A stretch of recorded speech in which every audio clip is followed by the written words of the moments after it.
Et après, j'ai eu la certitude en fait que Dieu m'aimait, que si j'étais vivante aujourd'hui, c'était parce qu'il attendait quelque chose de moi dans la vie et que voilà, je devais continuer à vivre pour accomplir cette mission.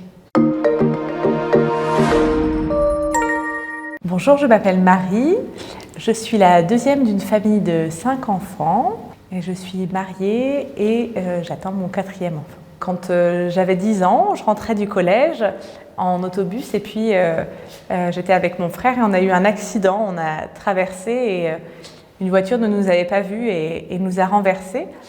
Sur le moment, j'ai eu très peur, j'ai vu ma vie défiler, ma courte vie de 10 ans défiler derrière moi. Et j'ai vraiment eu l'impression que j'allais mourir. Et en fait non.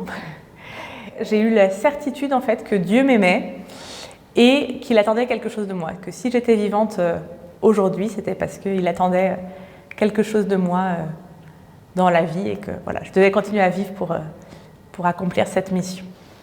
J'ai essayé d'être un peu digne de la vie que j'avais reçue. Et puis du coup de mieux participer à la messe, d'être un peu plus au service de mes parents ou des gens qui étaient autour de moi, que ce soit dans l'écoute, dans la transmission de la joie ou de qui est Jésus. Et j'avais la chance de pouvoir vivre pas mal de week-ends, que ce soit avec la communauté du Chemin Neuf ou avec le MEJ, et puis des retraites avec les foyers de charité. J'ai vraiment pu nourrir cette foi et puis mieux connaître de mieux en mieux le Seigneur et puis avoir envie de le suivre. Alors aujourd'hui, ça continue de manière différente, effectivement, puisque je suis adulte.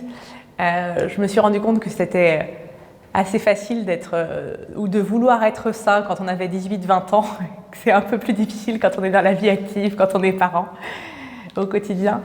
Et que c'est justement cette notion de relecture, de relire, mais en fait, le Seigneur, il n'a pas arrêté d'être fidèle, de m'accompagner, de m'aimer.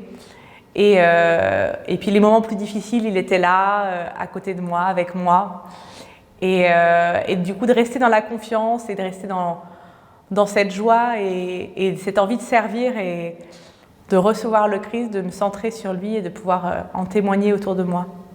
Que même quand on ne le sent pas et qu'on doute de soi, voilà, Dieu il est là et on le retrouve. On peut relire après à quel point il nous a accompagnés, qu'il ne nous a pas lâchés et qu'il veut vraiment pour nous la vie.